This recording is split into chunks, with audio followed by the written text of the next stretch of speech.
1번 문제 볼게요. 다음 중 당좌자산 내에 별도 표기하는 항목의 예가 아닌 것은? 자, 당좌자산 이야기예요. 첫 번째, 성급 비용은 우리 당좌자산 속에 들어와서 사용하는 계정 과목이고, 두 번째, 임차보증금, 이거는 기타 비유동 자산이죠. 분류 자체가 틀리네요.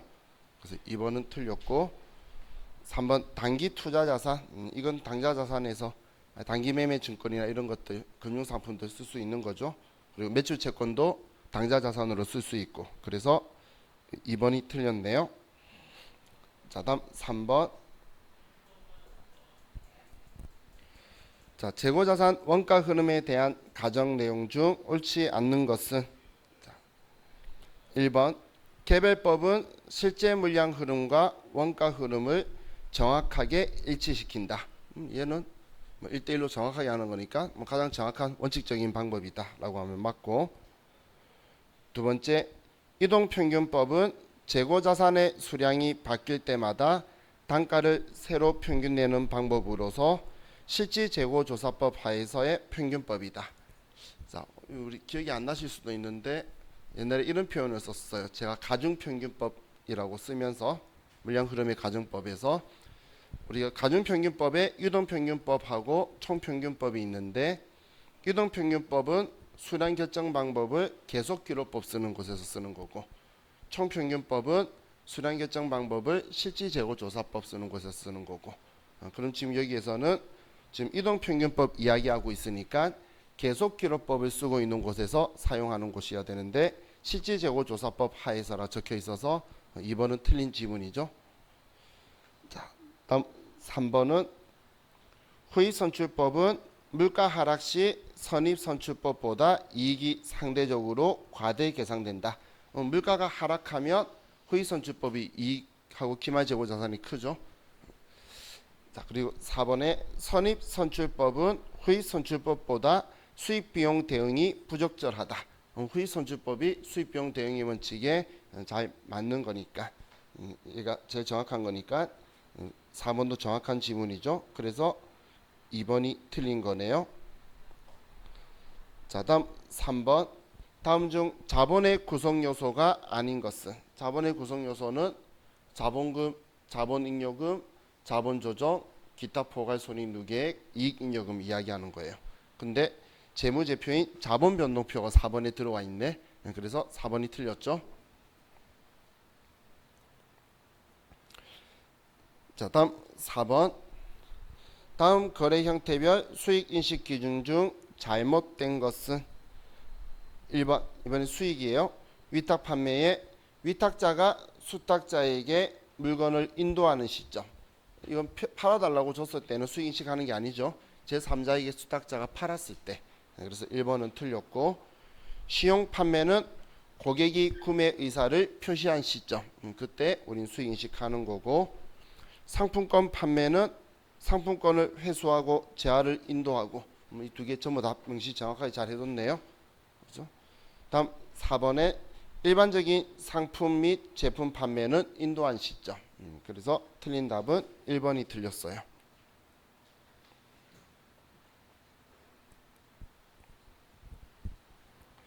자, 다음 5번. 다음 중 손익계산서상 영업이익에 영향을 미치는 설명은 어떤 것인가? 영업이익에 영향을 미친다는 건 우리 500번대 800번대의 영업비용으로 처리한 것들, 그것만 영업이익에 영향을 미치고, 반대로 말하면 영업의 수익비용은 영업이익에 영향을 안 미친다. 그럼 첫 번째, 유형자산의 처분으로 인한 처분손익. 유형자산 처분손익은 영업의 수익비용이니까 얘는 영향 안 미칠 거고, 지정기부금의 지출, 기부금은 우리는 영업외 비용이고, 사채 상환이익, 사채 상환이익도 우리는 영업외 수익으로 처리되고, 매출 채권에 대한 대손상각비, 이건 우리 매출 채권은 판관비인 800번대 쓴다, 이런 이야기 제가 계속 하죠. 우리 매출 기타 채권은 영업외 비용이 기타의 대손상각비고, 매출 채권은 영업 비용인 800번대의 대손상각비니까 4번이 영업이익에 영향을 미치겠네요. 그래서 답은 4번.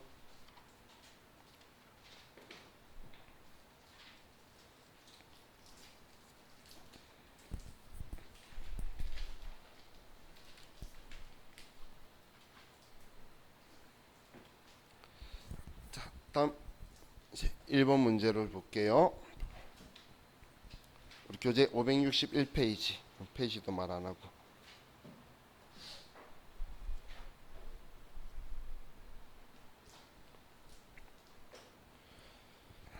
다음 중 자본 거래에 대한 설명으로 가장 옳지 않는 것은 1번 유상 증자 시 발행되는 주식은 반드시 액면 금액으로 발행할 필요는 없다. 맞나요? 자, 발행을 왜 꼭 액면 금액으로 발행해야 돼? 작게 발행할 수도 있고 많이 발행할 수도 있지. 한글이 참 우리를 힘들게 만들죠. 그죠? 우리가 자본금을 무조건 액면가로 쓰는 거고 우리 발행 금액은 액면 금액보다 작을 수도 있고 클 수도 있어요. 그래서 1번은 맞는 거고 2번 무상증자의 경우 자본금의 증가를 가져온다. 무상증자를 하도 증자니까 대변의 자본금은 증가하는 거고 총 자본이 불변인 거죠. 그래서 자본금은 증가하는 거죠. 계정 과목상에. 자, 세 번째 주식 할인 발행 차금은 주식 발행 초과금의 범위 내에서 상계 처리하고 잔액은 자본 조정으로 회계 처리한다. 주식 발행 초과금만큼 먼저 우선 상계하고 나머지는 주식 할인 발행 차금 처리하는데 주식 할인 발행 차금이 자본 조정이니까 얘는 3번도 맞는 지문이고 자 4번에 자기 주식 처분 이익과 자기 주식 처분 손실은 자본 조정으로 회계 처리한다. 자기 주식 처분 이익은 자본 잉여금 계정 과목이죠. 자기 주식 처분 손실이 자본 조정 항목이니까 우리 4번이 틀렸네요. 둘 다 이거라고 이야기해서.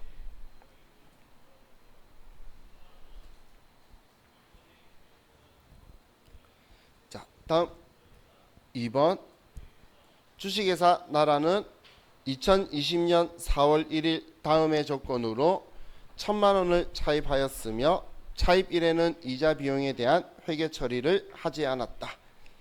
2020년 12월 31일 이자 비용에 대한 결산 분계를 누락한 경우 재무제표에 미치는 영향으로 올바른 것은 자 3월 31일이고 연이자율 12% 원리금은 만기에 전액 상환한다. 자 그럼 지금 우리는 돈을 빌린 거죠. 자 그럼 먼저 금액부터 생각해 보면 1,000만 원에 12%고 그리고 자 여기 문제에서 월화 계산하라는 그런 말을 미스를 하긴 했는데 자 지금 우리는 4월 1일 날 빌렸으니까 올해 말일까지는 9달이죠. 그러면 90만 원 맞죠? 자 90만 원이 이자 비용인데 얘를 누락을 하게 된 거죠. 자 그러면 지금 누락한 분계가 차변의 이자 비용 90만 원,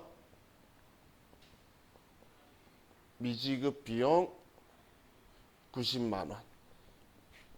자, 얘는 성격이 비용인데 누락했으니까 과소계상이 일어나고 미지급 비용은 성격이 부채인데 처리 안 했으니까 부채에 과소계상이 일어나겠네요. 그죠? 자, 그럼 우리 보기에서 부채 비용이 2번, 4번인데 4번은 과대라고 해서 틀렸죠. 그래서 2번이 맞네요. 만약에 4번도 과소 계상했으면 답이 될 건데 과대 계상이라고 써서 4번은 틀린 거고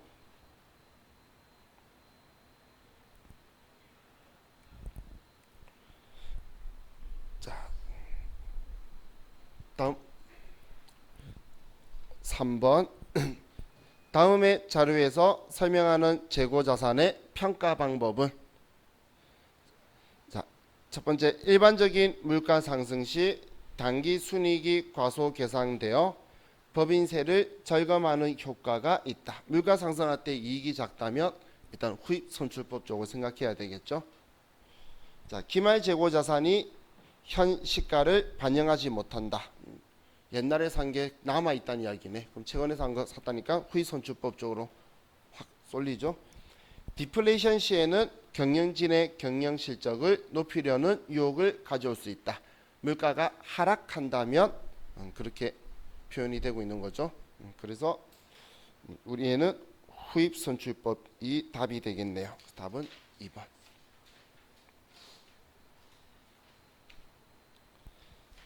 자, 다음 4번. 다음에 유가증권을 단기 매매 증권으로 분류하는 경우와 매도 가능 증권으로 분류하는 경우에 2020년 계상되는 단기 손익의 차이 금액은 얼마인가?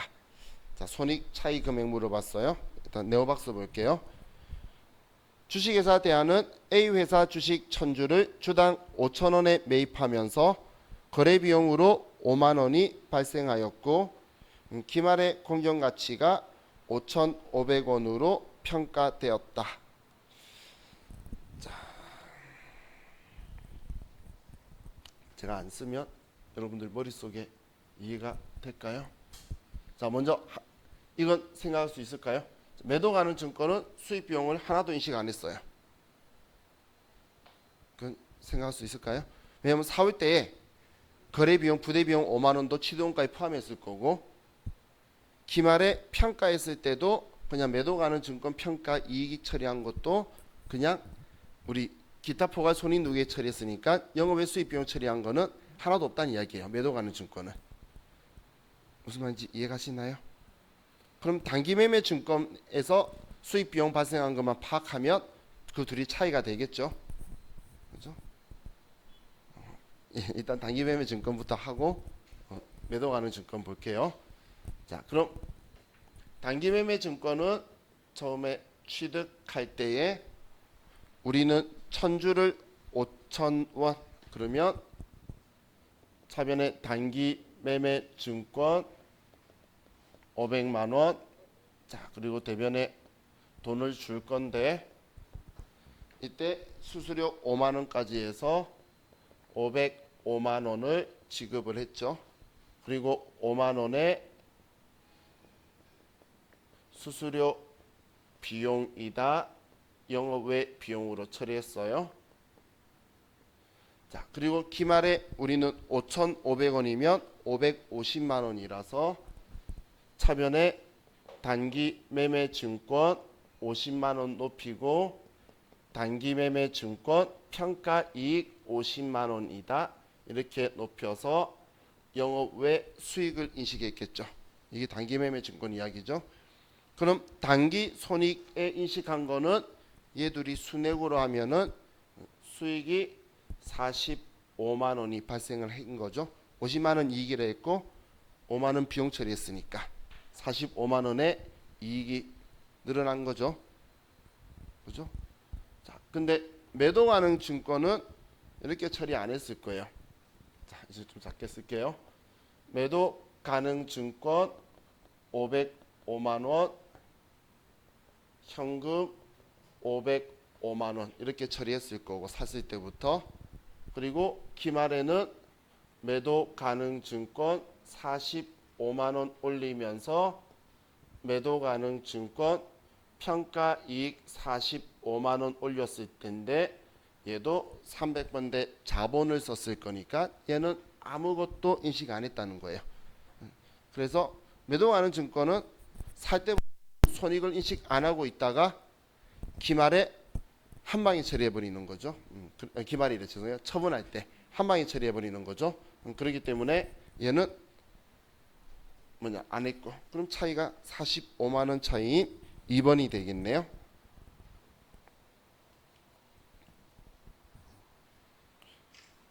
자, 다음 5번 볼게요. 다음 중 회계 추정의 변경 사항이 아닌 것은 자 1번 금융자산의 공정가치의 변경. 자, 이건 처음 들어봤죠? 자, 근데 얘는 금융 우리가 가지고 있는 자산의 공정 가치를 우리가 바꾸는 거니까 이거는 큰 영향을 미치지 않아요. 얘는 팔면 어차피 그 돈으로 들어오는 거라서. 그래서 추정의 변경이 맞는 건데, 자, 2번 보니까 재고자산 단가 결정 방법의 변경. 이거는 매우 중요한 정책의 변경이라 그랬죠. 이익을 조작할 수 있다라고 했죠. 그래서 2번은 틀렸고, 감가상각 자산의 내역 연수 및 잔존 가치의 변경.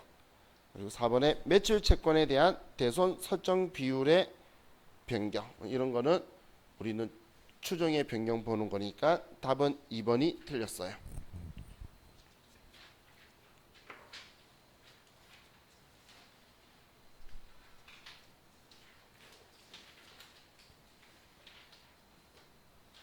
자, 다음 550페이지로 가서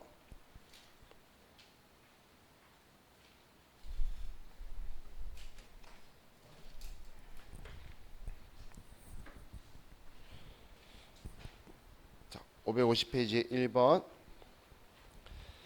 다음 중 무형자산에 대한 설명으로 옳은 것은, 자, 1번 무형자산의 상각 금액을 내역연수 동안 합리적으로 배분하기 위해 다양한 방법을 사용할 수 있다. 무형자산은 상각 방법을 모든 걸 다 다양하게 쓸 수 있다라고 했죠.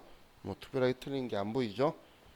두 번째, 무형자산이 법적 권리인 경우 법적 권리 기간이 경제적 내역 연수보다 긴 기간이면 법적 권리 기간 동안 상각한다. 우리는 지금 회계하고 있는 거죠. 회계는 우리가 경제적으로 쓸 수 있는 기간을 내역 연수라고 하는 거예요. 우리한테 그 효익을 발생시킬 수 있는 기간이 있죠. 그걸 내역 연수라고 하는데, 얘는 법적 기간 동안으로 바꾼다 그러면 얘는 틀린 말인 거고. 세 번째, 내부적으로 창출된 영업권의 경우 그 금액을 합리적으로 추정할 수 있는 경우에는 무형자산으로 인식할 수 있다. 내부 창출한 건 안 돼요. 자, 다음 4번. 연구 단계에서 발생한 지출은 모두 발생 즉시 비용으로 인식하며 개발 단계에서 발생한 지출은 모두 무형자산으로 인식한다. 개발 단계도 제가 비용이라 그랬죠. 완전히 모든 걸 충족하는 게만 완성 단계로 빼서 자산 인식하고, 개발 단계는 아직 모든 걸 충족 못하면 경상연구 개발비라는 비용 개념 과목 쓸 거예요. 그래서 4번은 틀린 거네요. 그래서 맞는 답이 1번만 맞아요.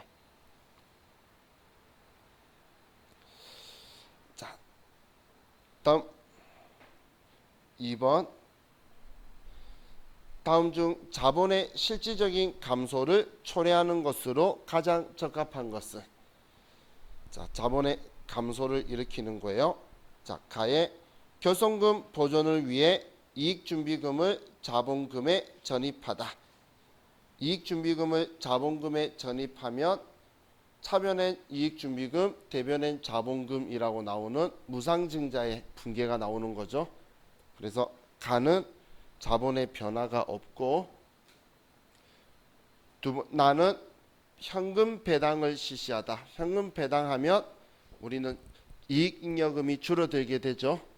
그렇기 때문에, 자, 나는 자본의 감소를 일으켰고, 다의 주식 배당을 실시하다. 그럼 얘는 차변의 이익잉여금이 줄어들고 대변의 자본금이 이제 증가되는 총자본이 불변인 거라서 이제 다는 감소가 아니고, 자, 라의 만주를 무상증자다. 무상증자에도 우리는 총자본은 불변인 거죠.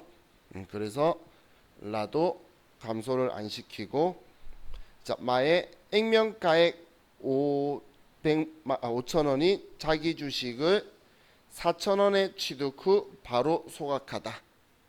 자, 그럼 얘는 우리는 자본이 감소를 하죠. 자본이 어떻게든 감소를 하죠. 그래서, 자, 우리 마도 감소하니까 나하고 마가 틀렸네요.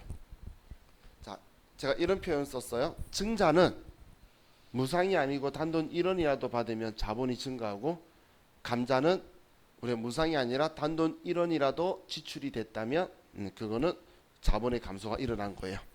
단돈 1원만큼이라도. 이 자기 주식 4,000원만큼 우리는 자산의 유출이 있었기 때문에 들어온 거예요.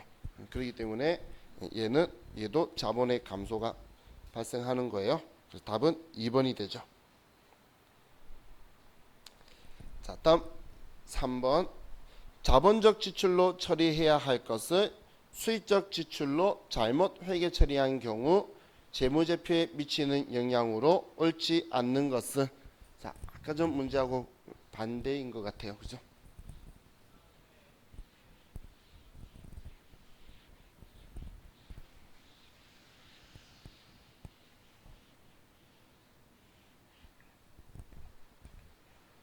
자, 그럼 자본적 지출 처리해야 되는 거는 자산 처리해야 되는데 얘를 안 했다는 이야기고, 수익적 지출로 처리했다는 것 하면 안 될 거를 우리는 비용으로 처리를 해서 비용의 과대 계상이 맞게 됐죠. 자, 그러면 수익에서 비용 빼면 이익이고, 비용이 높으면 이익이 낮게 나올 거고, 자, 그리고 재무상태표에서 자산, 부채, 자본이면 자본은 손댈 거 없으니까 얘가 낮으면 자본은 낮아질 거다. 자, 그럼 당기순이익이 과소계상된다. 자, 얘도 맞고 과소계상된다. 현금 유출에게는 영향을 미치지 않는다. 제가 그냥 안 썼는데 대변에 돈 나가는 건 똑같겠죠. 자, 자산이 과소계상된다. 얘도 맞고, 다음 자본이 과대계상된다. 반대죠. 과소계상된다. 자, 다시 이야기하지만 자본하고 이익은 방향이 같아야 된다 생각하고 보시면 둘 중 하나가 틀렸네라고 판단할 수 있어요. 그죠? 자, 다음 4번 문제 볼게요.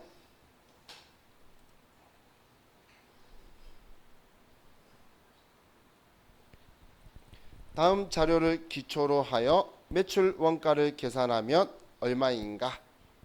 기초 재고에 있고 매입액이 있고, 근데 매입액 50만 원 있는데 도착지 인도 조건의 미착 상품이 3만 원이 포함되어 있대요.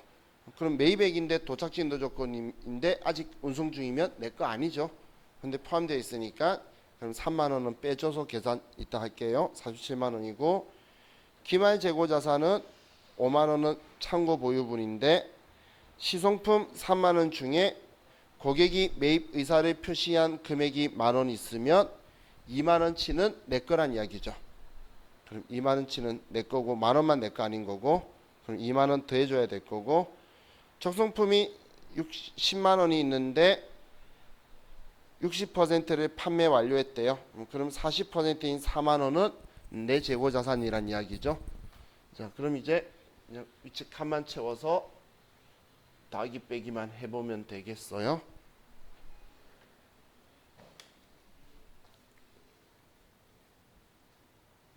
자, 기초가 10만 원이고, 그리고 매입액이 3만 원 빼면 47만 원이고,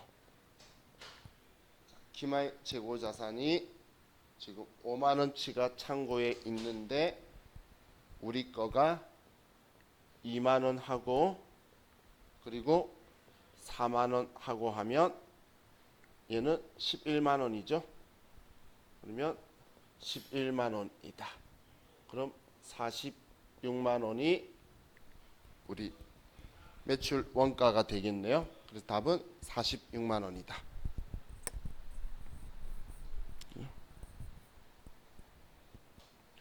자, 다음 5번. 다음 중 유동자산으로 분류할 수 없는 것은? 1번 사용에 제한이 없는 현금성 자산. 제한이 없으면 우리는 유동자산에 당좌자산에 그냥 현금이 현금성 자산인 거고, 2번에 정상 영업 주기 내에 판매되거나 사용되는 재고자산과 회수되는 매출채권. 얘도 유동자산으로 두면 되겠네요. 3번에 영업활동에 사용할 목적으로 보유하는 유형자산.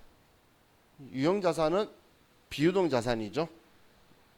유동자산이 아니죠. 그래서 3번은 틀렸고, 4번에 보고기간 종료로부터 1년 이내에 현금화 또는 실현될 것으로 예상되는 자산. 얘네들이 유동자산이다.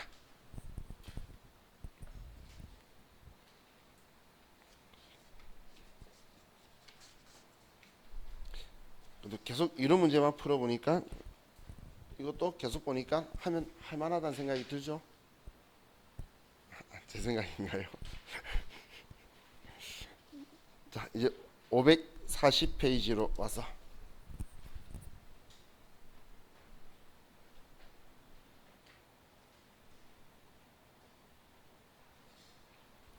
근데 이거 문제 지금 저와 같이 풀다 보면 제가 드린 프린트 문제를 풀어보신 분은 여기 있는 문제가 간간히 봤던 게 보일 거예요. 그죠?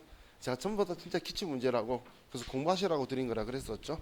제가 문제를 만들 만큼의 창의력이 뛰어난 사람이 아니에요. 그렇기 때문에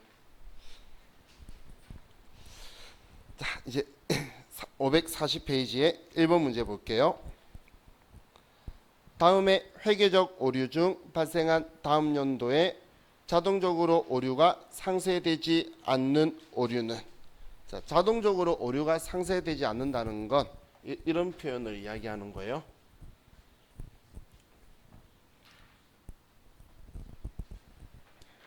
자, 예를 들어서 제가 2020년 7월 1일부터 2021년 6월 30일까지 보험료 120만원 120만원 이렇게 7월 1일날 회계 처리를 했어요. 그럼 우리가 알고 있는 대로 하면 12월 31일날 사변의 성급비용 60만원 대변의 보험료 60만원 이렇게 처리를 해야 되죠. 그죠? 근데 이렇게 했다가 다시 1월 1일날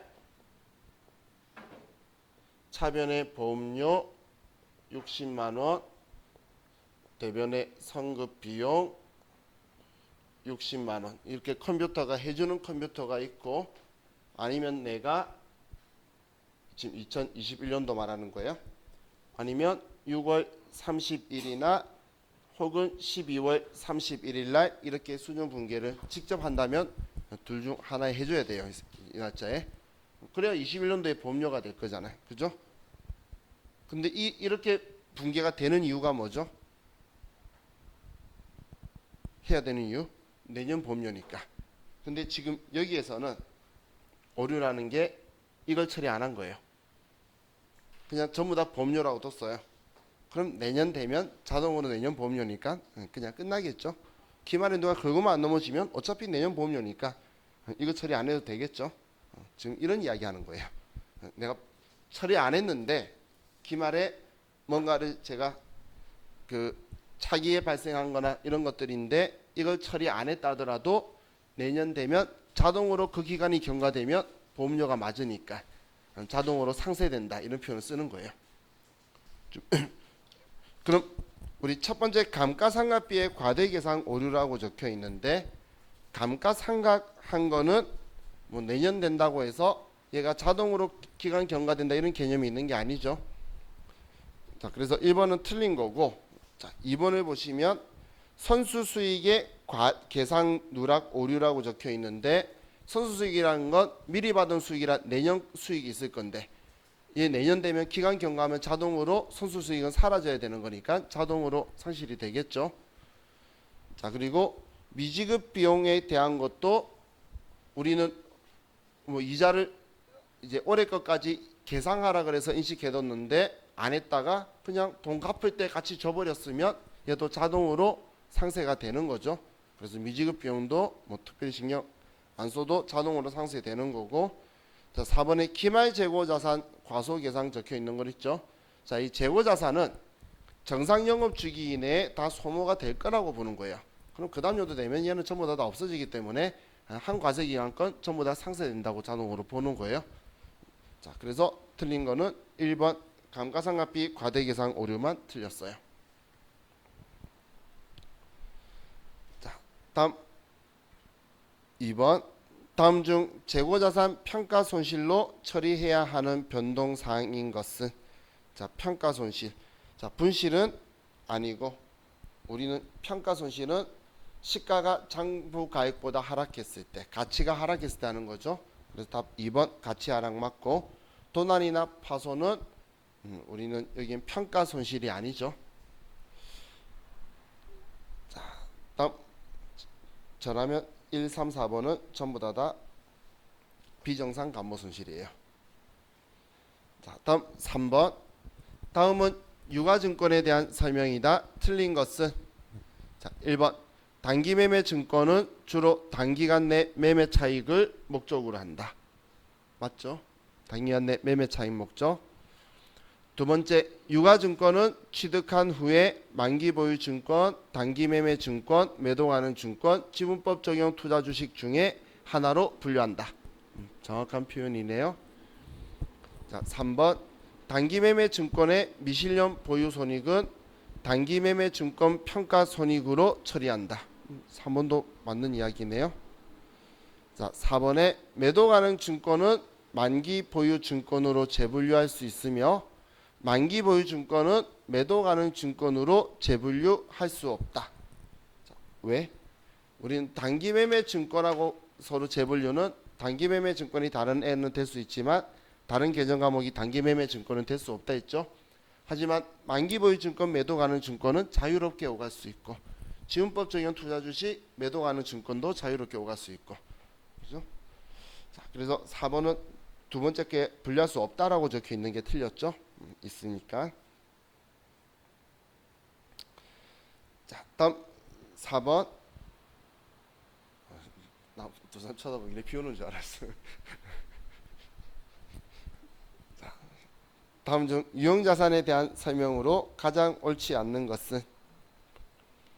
1번 유형자산의 취득 원가는 당해 자산의 제작 원가 또는 매입가액의 취득 부대 비용을 가산한 가액으로 한다. 맞는 이야기죠. 만들거나 아니면 매입할 때 들어간 부대 비용 다 합치는 거고.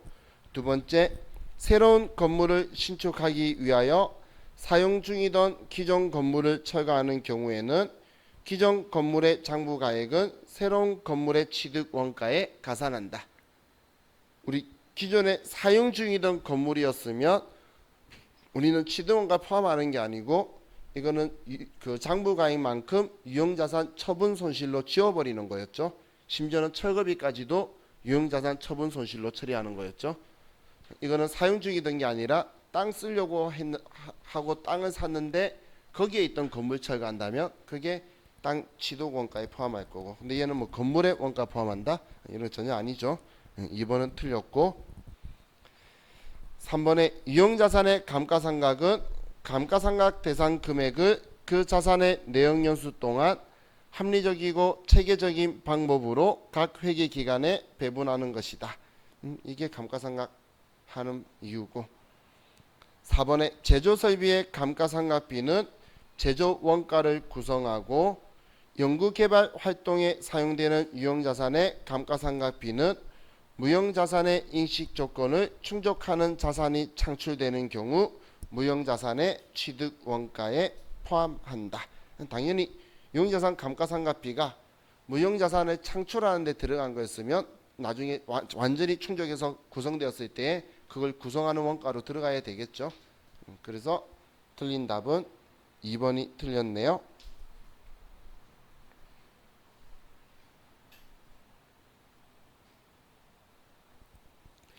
자, 다음 5번. 다음 중 손익계산서에 반영될 영업이익에 영향을 미치지 않는 경우. 자, 이번에 또 우리 이번에는 판관비가 영업이익에 영향 미치는 거고, 판관비나 아니면 제조경비. 근데 미치지 않는 걸 물어봤으니까 영업외 수익비용을 물어본 거죠. 자, 1번에 무형자산으로 인식하고 있는 개발비에 대한 상각비의 인식. 자, 일반적으로는 무형자산 상각비는 판관비로 해요. 여러분들이 분기할 때 다 판관비로 했던 거 기억하실 텐데, 그래서 이걸 허점을 이용해서 가끔씩 이런 것도 물어봐요. 우리 제조 물건 만드는 데나 공장이랑 관련이 있다면 500번대로 사용을 할 수 있어요. 근데 일반적으로는 개발 중에 일어나거나 이런 무형자산이 물건 만드는 거랑 직접적인 관계가 안 보이기 때문에 판관비로 처리를 하는 거지, 500번대 할 수 있는데 없다라는 질문 한 번씩 나와요. 근데 지금 제가 이야기하는 건 500번, 800번 이야기하는 거니까 우리 영업비용이죠. 그래서 일단 여기에 영향을 미치는 거고, 이번에 재산세 납부로 인한 세금과 공과 계상, 이건 우리 500번, 800번 구분했던 기억이 나시죠? 얘는 영업비용이고, 3번에 종업원의 직무능력 향상을 위한 교육훈련비의 지급, 이건 우리 교육훈련비든 개인이 공부하고 싶어서 복리후생비든 어떻게든 얘는 500번, 800번 따져서 영업이익에 주고, 자 4번에 단기 시세차익 목적으로 보유한 단기 매매 증권의 평가 손실, 이건 영업의 비용이죠. 단기 매매 증권 평가, 이 평가 손실은. 그래서 4번이 틀렸네요.